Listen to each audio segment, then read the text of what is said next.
Om Brahma Devanam Prathamas Sambabhuva.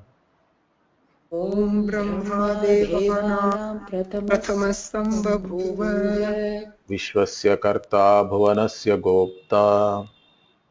Vishwasya Karta Bhuvanasya Gopta Sab Brahma Vidyam Sarva Vidya Pratishtham. Sab Brahma Vidyam Sarva Vidya Pratishtham Atharvaya Jyeshta Putraya Praha.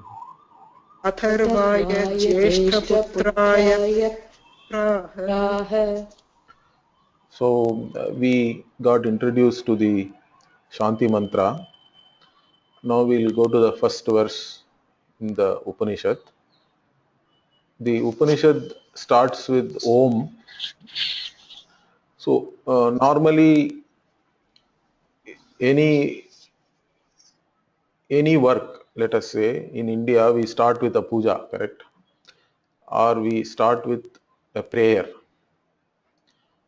So only in India, I think we have like even a cinema, a movie starts with a puja. I don't think it starts in Hollywood like that. Or even like when I was working in Tata Steel, even the blast furnace used to start with the puja actually. So I don't think it happens anywhere else in the world. So we are having a culture where we start everything with a prayer. It is true for any literary work also. So we have to start with a Mangala Vachi. And in this case, here it starts with Om. Om is supposed to be a Mangala Vachi because when Brahmaji started the creation, he started with the word Om, it seems. So like that there is a verse also. Om and Atha, like that he said two words. Those were the first words uttered by Brahmaji, and then he proceeded to create the world, and the world has been successfully created. That's why we are all there. So those two words are called Mangalavachi, Mangalikav, like that. And so here you can say the Om itself is a Mangala Shabda, and Brahma Devanam Prathamaha, like that the Upanishad says. So the one first among the Devas, you can say Prathamaha means, are the best, are the one who is very one who is very respected. Okay, so why do we say Brahma is Devanam Prathamaha? Okay, so there can be many reasons for that. One who came first, okay, Prathama Sambabhuva. So one who came before everybody else. That way also you can say Brahma is Prathamaha. Or we can say that Brahma ji has all the best qualities. Okay, guna wise also Brahma is Prathamaha. So both ways we can say that. So Devanam Prathamaha Brahma, and what kind of Brahma we are talking about? Vishwasya Karta, the one who has created this entire universe. So Vishwasya Karta, and Bhuvanasya Gopta, the one who protects the world also. Not only Brahmaji has created the world, but he is also maintaining it, protecting it. So Bhuvanasya Gopta. And that Brahmaji, what did he do? Saha Brahma Vidyam Atharvaya Jeshtaputraya Praha. So this Brahmaji taught this Brahma Vidya, okay, to Atharva. his first son, Jeshta Putra, eldest son. To him, this Brahmaji taught this Vidya. Again, it is called Brahma Vidya. Why? Because one reason is Brahmaji taught this Vidya, this knowledge was given by Brahmaji, so you can say it is Brahma Vidya, or you can say the subject matter is Brahman. Okay. And what kind of Brahma Vidya it is? Brahma Vidya here has a uh, very interesting adjective, Sarva Vidya Pratishtham. So this Brahma Vidya is qualified with the word Sarva Vidya Pratishtham. So why do we say this Brahma Vidya is Sarva Vidya Pratishtham? Sarva Vidya Pratishtham means what? Which is the, you can say, basis for all other knowledge. Okay, Sarva Vidya Pratishtham means that knowledge which is the basis for all other knowledge. So how can we say this? In fact, this one word itself, if we understand, we can understand the entire teaching of this Upanishad. So here, how can we say this Brahma Vidya is the basis for all the other knowledge? We can say that because Brahman is supposed to be Ananta, correct? Brahman is Ananta. That's how the Upanishad itself characterizes or reveals Brahman to us. So the Taittiriya Upanishad says Satyam Jnanam Anantam Brahma. So this Anantam Brahma, the knowledge of this Anantam Brahma means it has to be knowledge of everything. Okay. So Brahman is everything. It is Ananta means again Ananta we look upon in three standpoints or three different ways. One is space wise. Okay, so one way is Brahman is the very cause of the space itself. So the entire space is within Brahman and it is Ananta space wise because of that, because it pervades everywhere in space. Then time wise also Brahman is Ananta because time, you can see, also is part of space. Along with space, time starts, and even when there is no time also Brahman is there. That conscious being has to be there to cognize time, because time itself we recognize as a change only, and there has to be a changeless to cognize the change, otherwise there cannot be any time. So that changeless consciousness is Brahman. So Brahman is also the adhishtanam of time. But not only that, Brahman space and time wise it is Ananta, but Vastu, Brahman is also all the objects.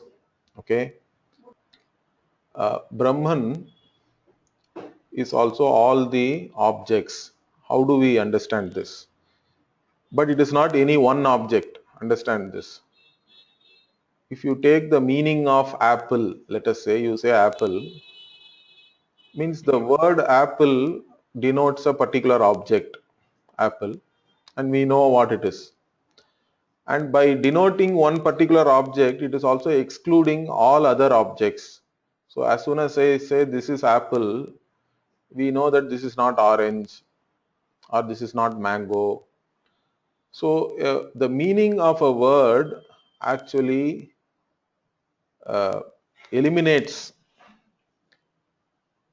the this, or it actually shows a particular object as different from all other objects of the same class. Like if you take fruits as a jati or a class, the meaning of the word has to keep it distinct or make it distinct from objects of the same class, objects of all other classes also, and also in fact the entire universe. Then only we can understand this is this particular object. So like this, If Brahman becomes the meaning of any one word, then it will become limited, correct? Or it becomes the object of one cognition, also it will be limited. But Brahman is not like that. So then how do we understand that? So we say Brahman is Satyam. So Satyam there is existence. And existence itself, how do we understand normally? In our regular language, we say this pot is existent. Or we even make it as an adjective and say existent pot or existent apple. Because if the pot breaks, you can say it has now become non-existent. So we understand existence as qualified by space and time. That is our normal understanding. But when Upanishad talks about existence, it talks about an existence which is not qualified by space or time. And how do we understand that? We have to understand that from our own experience only, because we exist even when there is no space or time. So when there is no space time in your deep sleep, I am there. I am always there. Whether there is space time is there, whether there is a subject object divide is there or not, I am always there. I am the conscious being who knows that I have slept well also when I get up. So this consciousness is, and that is what, when we say it is existent, that existence is not something which is qualified by space or time. So that is something we have to understand. So in fact, what the Upanishad will teach us later is all the objects themselves are only names and forms, correct? Everything is a name and form. That in fact modern science has even made it even clearer, because anything at the macro level we are seeing different things, but all of them can be reduced to a few subatomic particles, let us say. So that means what we see and what we deal with in our day-to-day life, they are all only names and forms, and they can be reduced to a few building blocks, you can say, particles. Science goes only up to that point, okay? But then our Upanishad goes even further. So all these name and form themselves get their existence from where? Because all the other things are known to me. So I am only knowing, and to establish their existence, I have to know that it is there, correct? And but I need not know myself. I am always self-revealing and self-existent. So I am the only self-existent conscious being, and everything else is revealed to me. So each and every cognition, if you look at it, we can say that when you cognize an apple, you can say apple consciousness is, correct? Then you look at some other fruit, orange, then you say orange consciousness is. Then you are on a breakfast table, let us say you are looking at the table, means it's table consciousness is. Then you are looking at your milk, means milk consciousness is. Then you are looking at your cereal, maybe you are having cereal for breakfast.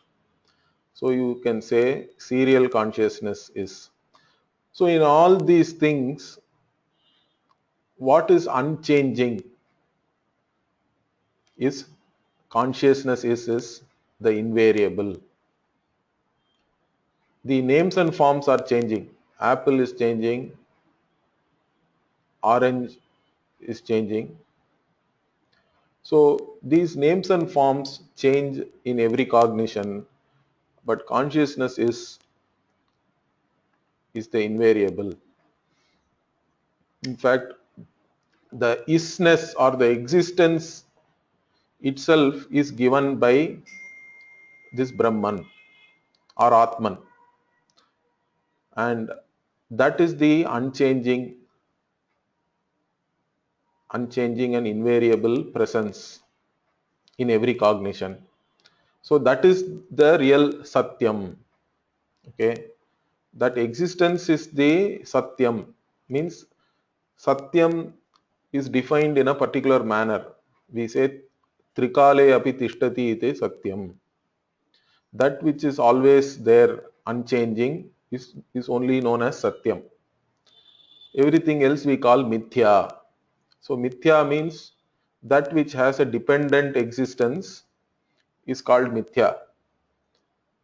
That which has self-existence alone is Satyam. Now in this world, everything can be reduced to something else. So everything depends on something else for its very own existence. That means they are all not really true. Okay. So transactionally, we take so many things to be true or real.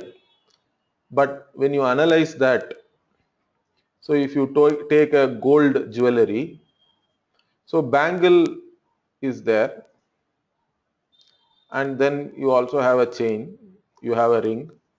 Now bangle, chain, ring, all these things are only names and forms. What actually exists is gold, correct? So gold alone gives its existence to the form which is known as bangle. Even when the bangle form goes away, let us say you want to take a loan, gold loan, you go to some pawnbroker. Now he is a jnani, okay, because he doesn't see the name and form. For him, everything is only gold. Whether you give it as chain or a bangle or as a, let us say you are giving it as any other form of jewelry, the pawnbroker or the banker, they only look at it as simply as gold. For them, it doesn't matter what name and form it is. Everything is gold, and they can even change it from one form to another. If they go and start melting it, then you only have a gold bar, let us say. So the names and forms are dependent on their existence on something else. Then they are known as mithya. So anything which is depending on its very existence, for its very existence on something else, is known as mithya. So here even pot and clay is a very classical example again. So pot depends on the clay for its very existence. If there is no clay, there is no pot. But if there is no pot also, clay can be there. So like that, this substance is the one which gives the existence to a name and form. Now that substance also, if you take, you can further reduce it. You can say everything is electron, proton, neutron, and then you go further, you can go to subatomic level. So that means further you can reduce it to some other name and form, correct? First you have pot, then pot you say is clay, then clay also you say is nothing but uh, whatever, proton, electron, neutron, or even higher than that you can say it is all some silica, okay? It is some kind of a crystal with different molecules. And then the molecules you reduce it at the level of atom to subatomic particle, like that. So it's all one name and form becomes another name and form. Is that clear? So we can keep on analyzing it like this. It will become more and more names and forms only, correct? One name and form becomes another name and form. This is the general, our scientific knowledge also is based on this, okay? So all research also is happening on this basis only. So you are trying to know more and more about something, means you are reducing it into different names and forms and try to understand some causation, what is happening there, how a certain thing has come into being. All these things we try to understand. So then where does all these things stop? Okay, so that is where Upanishad is saying all these names and forms are dependent on this Brahman, which is existence alone without any qualification. Understand that. Existence itself is a noun for us, and that existence is giving its existence to all the names and forms. So, what we really mean by any particular word is that we have to mean that existence, correct? And so Brahman actually becomes the meaning of every word. Understand this. But it is not the meaning of any one word. Because if it becomes the meaning of any one word, then it will become a limited object. But in every word's meaning, the very existence is provided by Brahman. Understand that. And so it is the meaning of every word also, because it is the one which provides the existence to the meaning of the word itself. Without Brahman, there is no existence and no name and form can be there. So if we can understand this, then you can understand that every knowledge, every cognition, the very basis of every cognition is consciousness, is correct. I told you, and that consciousness is nothing but Brahman. So that Brahman is Sarva Vidya Pratishtha. Is that clear to you now? How Brahman is the basis? Okay, it is the, without Brahman there cannot be any knowledge. All knowledge, all cognition is there only because of this Brahman. So that's why it is Sarva Vidya Pratishtha. And by knowing that which is the cause of everything, okay, so we can say that we have known everything. In fact, that is what is going to come later also as a question. So that's why here already this is a, you can look upon this particular adjective as a praise also, to actually kindle interest in the people who want to study the Upanishad. It says, see, now you are going to know this, which is the basis for all other knowledge. And it's some kind of praise here. Is that clear? So that everybody is interested to know this.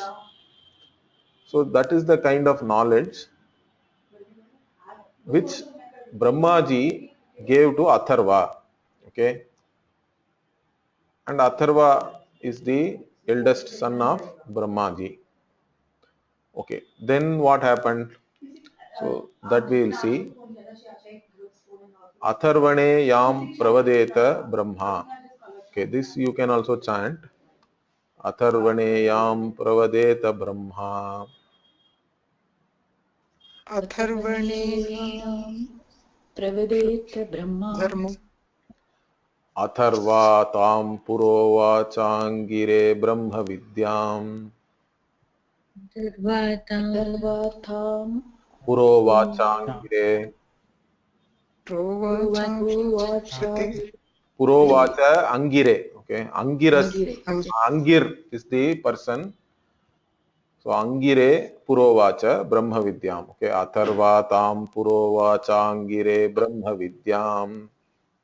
सर्वातां प्रोवाचाङ्गिरे ब्रह्मविद्याम् Sabharadvajaya Satyavahaya Praha.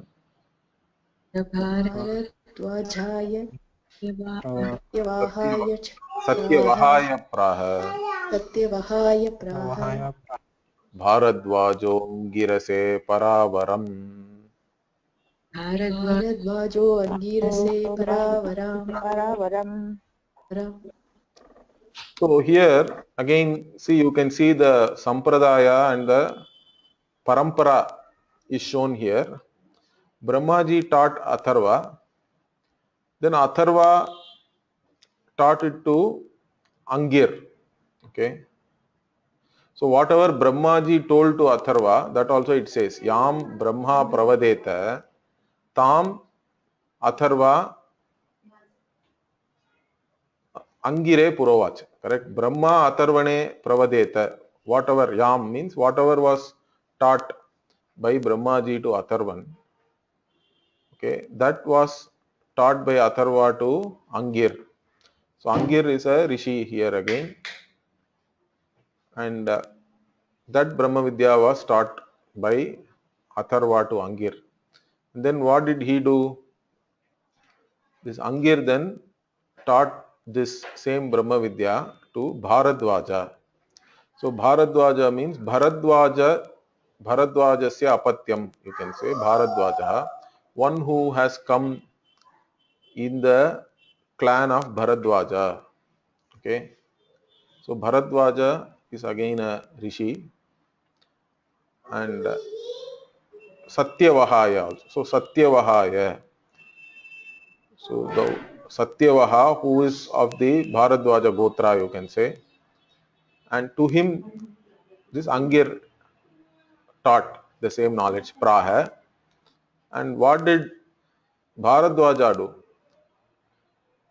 Okay, Bharadwaja Angirase Paravaram. Then Bharadwaja taught it to Angiras. Praha we have to add here in the last line. Okay, because previously Purovacha, Praha, these verbs are there. In the last line there is no verb, we can take it. And Paravaram also there is a particular word, Para Avaram. So Para means you can say something which is ultimate or best, like that. Avaram means something lower than that. Okay. So why this particular Para Avaram is there, Paravaram? Because one way to look at it is this knowledge started from Brahmaji and then it has come to others in a lineage, correct? Started from Brahmaji, who is the ultimate, who is the best, correct? Prathamaha, Devanam Prathamaha. Then it has come to other rishis who are all jivas like us, correct? So from Para it has come to Avara. Like that we can take one meaning. Or this Brahma Vidya itself we can call it as Paravaram. So Brahma Vidyam Paravaram means Brahman itself is everything, correct? Whether it is Para or Avara, it is the knowledge of everything. Okay. That's what we were talking about. Sarva Vidya Pratishtham Brahma Vidyam. So whether we may think something is, this is glorious, this is not good, this is sacred, something else is profane. All these divisions we have, good, bad, ugly, whatever you call it, but all these things are nothing but Brahman. Okay, then the Brahma Vidya includes the knowledge of everything, whether it is Para or Avara. So that way also we can look at it. So this Paravaram can become an adjective to Brahma Vidyam in this particular sentence. So the first two verses in the Upanishad, if we look at it, it is very clear that the Upanishad is establishing a parampara, and also who is the Sampradaya Krit of this parampara means Brahmaji himself is the Sampradaya Krit, because Brahmaji taught it to Atharva. Okay, and then in whichever way he was taught, in the same way he teaches it to Angir. That's why Yam Brahma Atharvane Pravadeta, like that it specifically it says. and Tam Atharva Purovacha Angire, like that.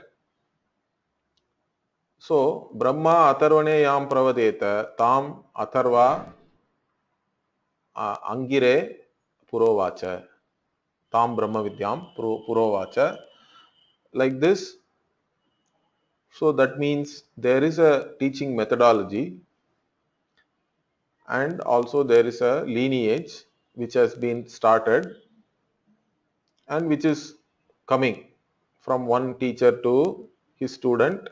Then the student becomes a teacher, then another student. So this is the lineage we are talking about. So the Upanishad establishes that lineage, and also in the process it says that you have to go and learn from somebody, correct? So even in the first class I told you that this Brahmanveshanam Swatantriyena na kuryat, like that there is a mandate in the tradition. So you should not do this Brahmanveshanam, means analysis into Brahman, let us say, okay, by yourself. Swatantriyena na kuryat. So even though you may be knowing Sanskrit, you have the language with you, maybe you have done Vedadhyanam, so you have knowledge of what the Veda mantras are, even Upanishads you may know by heart, but still you have to go and do this with a guru. So that is very important. That is because this knowledge is subtle. In fact, in Chandogya Upanishad, Narada goes to Sanat Kumara and says that I know so many things. I know Rig Veda, Yajurveda, Samaveda, Atharva Veda, Rasa Vidya. So many things, he gives a huge list. And then he says, but still you have to teach me this Brahma Vidya. Because I have heard people saying that the one who knows Brahman crosses all sorrow. Okay, Atmavit Shokam Tarati. I have heard this. And I am Aham Shochami also, Narada says. Even though I have all the objective knowledge, okay, he gives a huge list. And even though I have all this knowledge, but it's not helping me to cross sorrow, this samsara sagara. So you only have to help me, and he surrenders to Sanat Kumara, and Sanat Kumara teaches. So like this, different Upanishads have indicated this in different ways. So here also we can understand that by explicitly talking about this lineage, the Upanishad is telling very clearly that you have to go and learn with a guru. Okay. So now let us see the next verse. Shaunako havai mahashalaha havai mahashalaha शौनको हवै महाशालः कालः Angirasam vidhivad upasannah papracha. विधिवदुप्रसन्नः प्रपच्छ Papracha. Okay. Angirasam vidhivat upasannah papracha. Okay. अङ्गिरसं विधिवत् प्रसन्नः प्रपच्छ Papracha. Okay. पप्रच्छ Papracha is past tense. Okay. Kasmin bhagavo vijñāte. तस्मिन् तस्मिन् भगवो भगवतो विज्ञाते Vijñāte. विज्ञाते Sarvamidam vijñātam bhavatīti. सर्वमिदं सर्वविदं ज्ञातं विज्ञातं भवतीति भवतीति So here you can see this actually the Upanishad itself is starting only now. Okay. So here you can see that Shaunakaha is the person who goes to, okay, here you can see Mahashalaha. What kind of a person Shaunaka is? He is a Mahashalaha, means he himself is a very accomplished person. Okay, here Mahashala means you can take Yagashala. Okay, he has done lot of karma. He is an accomplished person.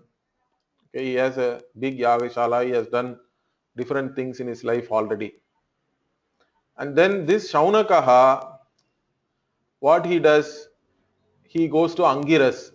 In the previous verse we saw Angiras was the last one, correct? He learned from Bharadwaja. And now here we say that the Saunaka is going to this Angiras to learn. And how did he go there? The Saunaka now goes and approaches Angiras, and how Vidhivat. Okay, so according to the Vidhi. So what is that Vidhi? So again, this Vidhi also they are only creating in the lineage now. In fact, the Upanishad will later on talk about it. How do we approach a teacher? Okay. So we have to also approach the teacher properly. Then only the teacher will know that you are a committed student. Okay. And so to show your commitment, you have to approach the teacher in a proper manner. So that's what here this Vidhivat indicates that. And he approached and asked. He asked a question. Papracha. Okay. So what is that question? Kasmin bhagavo vijnate sarvamidam vijnatam bhavati iti. So this is the great question here. Nu means here, nu shows it's a particle which shows a little bit of doubt. Okay, whether such a thing is there or not, some doubt is there for Saunaka because he has heard others talking about it. So he is asking Angiras, I want to know about that thing, okay, knowing which everything else also is known. Okay. So what is that thing by knowing which everything here, sarva mida means everything here, vijnatam bhavati, becomes known. Teach me about that thing. Okay, so what does this question imply? Also this nu, there is a doubt factor also is there. So the question implies that is there a cause of this entire universe? Okay, because normally in Vyavahara also what do we say is, if you know the cause of something, then it is as good as you knowing that thing. Okay, like I told you, there is a gold bangle, there is a gold chain, there is a gold ring. So many things are there in the golden world. Different names and forms are there. Now to know that entire world of gold jewelry, first you have to know what is gold.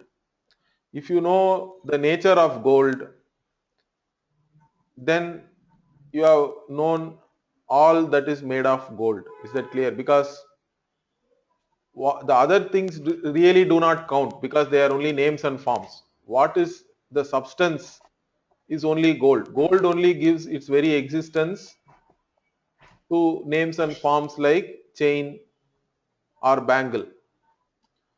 So in the golden world, gold is the cause of everything. And if you can know the cause of everything, and you have as well known everything else also. Is that clear?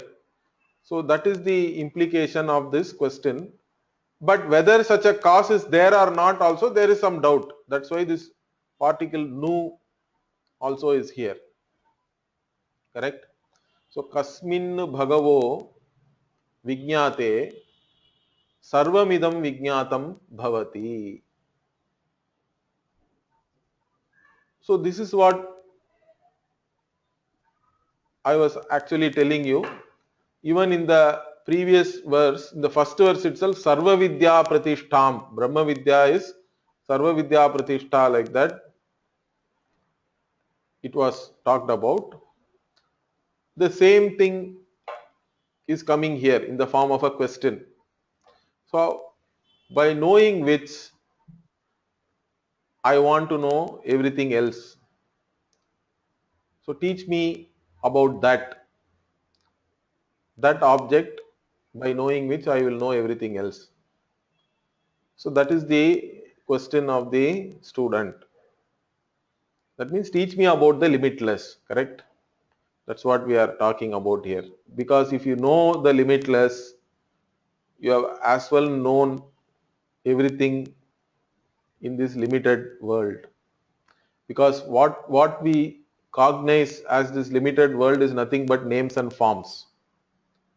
These names and forms are the ones we actually cognize. And the names and forms do not have any existence of their own. For their very existence, they depend on something else. So, what we have to know is the cause of this entire creation, which is this Brahman. Brahman is the cause of everything. That is talked about by all the Upanishads in different ways. Okay. So, and that Brahman was there in Chandogya Upanishad, it says, Ekameva Advitiyam. Okay. So it was there as Ekam, one, Eva, one and only one, nothing else. And Advitiyam, also not partlessly it was there. It's a partless whole. Okay. Give me a minute. I'll just put my.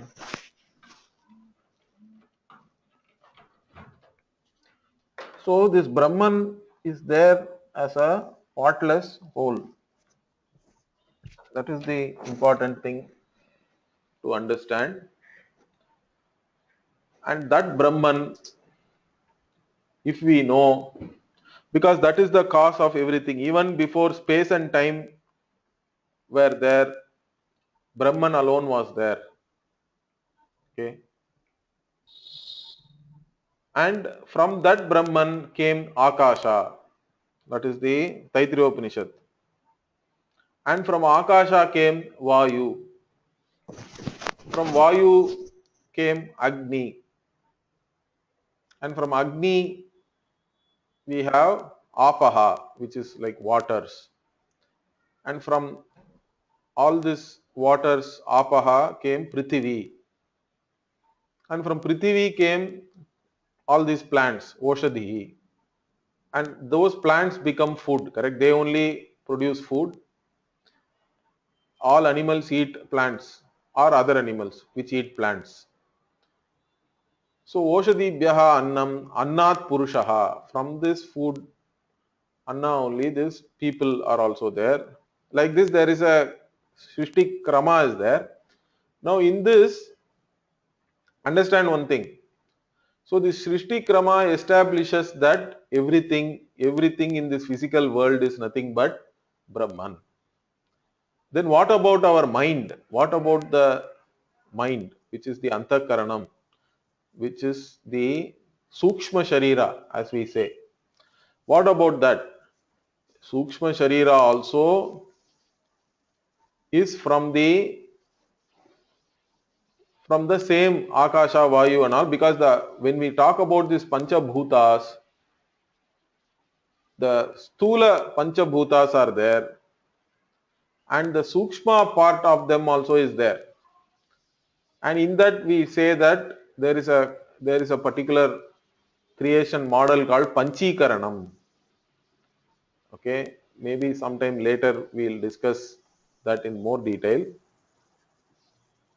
So this Panchikaranam means one portion of each of these Panchamahabhutas, they mix with a major portion of a particular Panchamahabhuta, and then from that comes the physical. The physical world is nothing but a mix of all these bhutas only. And the Sukshma also, like that we talk about. So nothing is left really. Both this mind and the physical objects, everything, all the things which are out there, correct? Out here, we have to say otherwise, are nothing but this Brahman. So that is why we even talk about this creation. Why does the Upanishad even talk about creation? Because to show that all that is here is caused by that one uncaused cause. Because Brahman itself is causeless. It is always there, unchanging. And that has become the cause of this entire universe. But then what do we show? But this entire universe depends on its very existence on Brahman. So this entire universe is nothing but name and form. And if you want to know about everything in this universe, so with our limited mind, correct, we can't know everything, each and every object. How much can you know? Even though you may be doing research your entire life, even a single object you can't know entirely, because you can know only up to a certain level. We can keep on asking question, why is this like this, why is this like this. After some point you have to stop, because there is a limit to the level to which we can go and try to understand something. After that we have to say this is like this only, or only God knows. So knowing everything particularly is not possible with our limited antakarana, with our limited intellect and mind. Then is this question even valid then? How can somebody go and ask that I want to know that thing by knowing which everything else is known? Okay.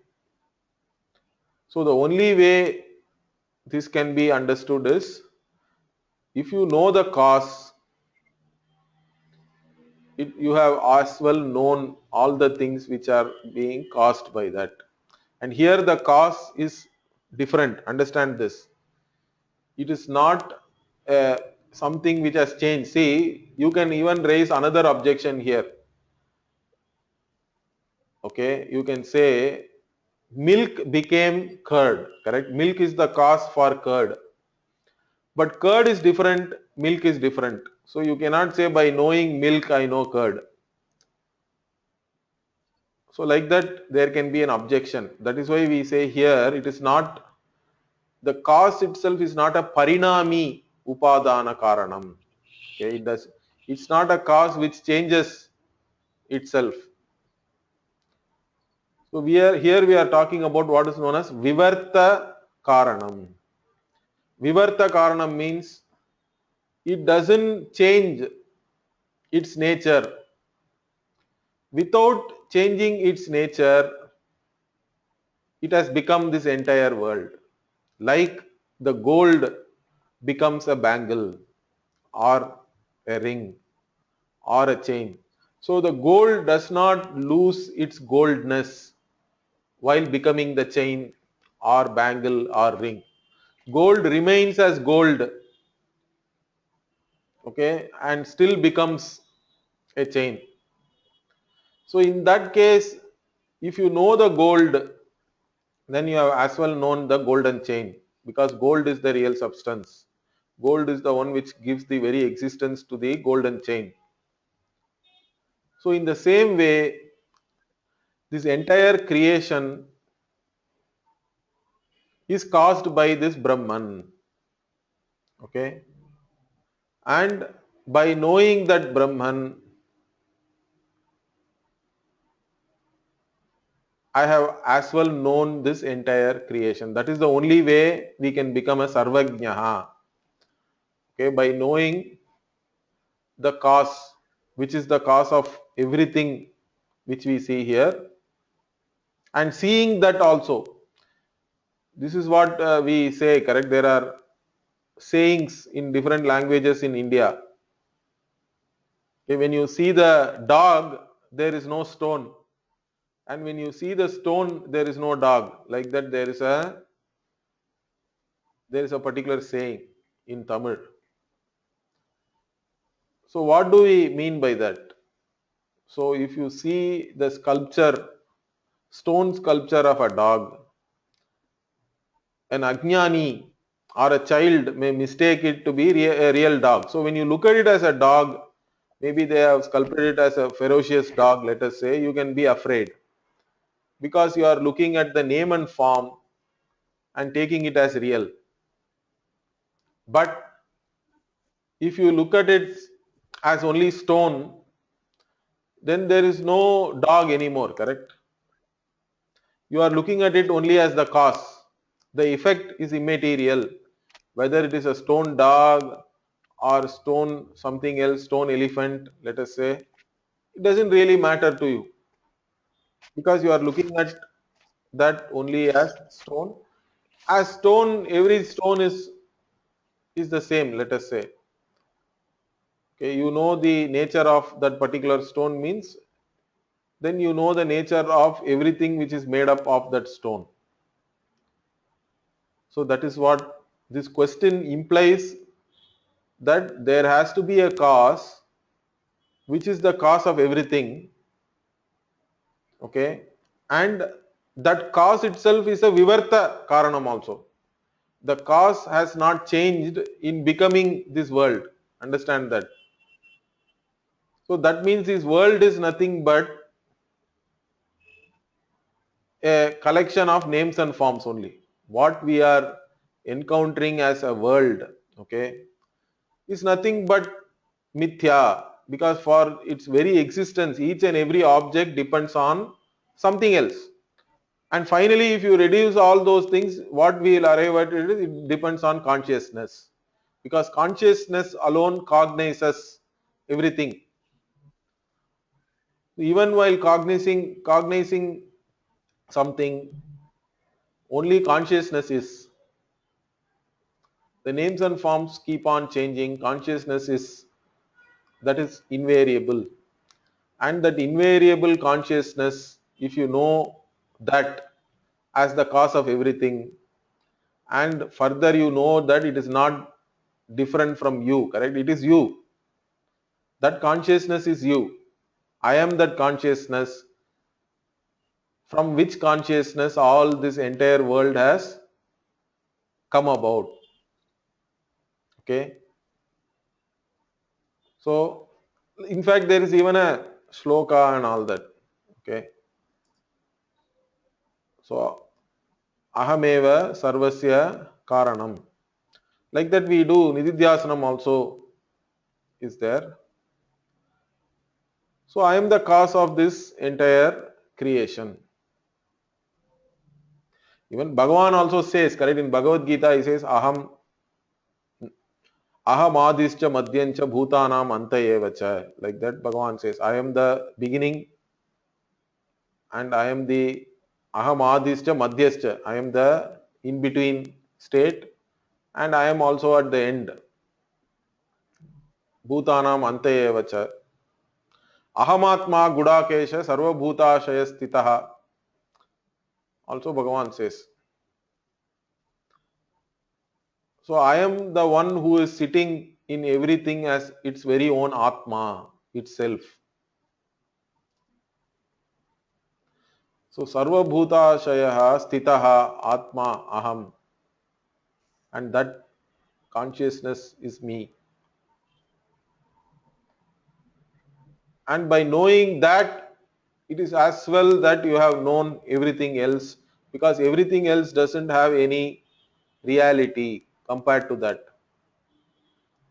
Only you are the ultimate reality. All others depend on you for its very own existence. So that is the teaching here. So here, that's what Saunaka is asking. Is there something like that? So he's because he's still a student, he has a doubt. So he comes and asks. by knowing which everything else is known. Teach me that. And that is the ultimate, because that is the limitless. I only want to know that. Everything else, if I know, if I know apple, I only know apple, correct? I can't say I also know orange. If I know orange, I know only orange. So that is a different type of knowledge, that objective knowledge. So if you know one limited thing, you only know that. But if you know the conscious being, which is the basis for each and every cognition, then it's as well that you have known everything, because each and every cognition is really possible and it is really the basis. It is happening, correct, because of this consciousness. And that conscious being I want to know, and by knowing that being, I have known everything else. I have achieved everything else also. Because after knowing that being, which is the cause of everything, as myself, I am not going to look upon myself as a wanting person anymore. It is as though all my desires are fulfilled. So that is the teaching of Upanishad, and that's what the Guru will start teaching now. Okay, the Guru will start that. That we'll see next week. Okay. Om Purnamadah Purnamidam ॐ पूर्णमदः पूर्णमिदम् Purnat Purnamudachyate पूर्णात् पूर्णमुदच्यते Purnasya Purnamadaya पूर्णस्य पूर्णमादाय Purnamevavashishyate. पूर्णमेवावशिष्यते Om Shanti Shanti Shanti. ॐ शान्तिः शान्तिः शान्तिः Harihi Om Shri Gurubhyo Namaha. हरिः ॐ श्रीगुरुभ्यो नमः Harihi हरिः Om.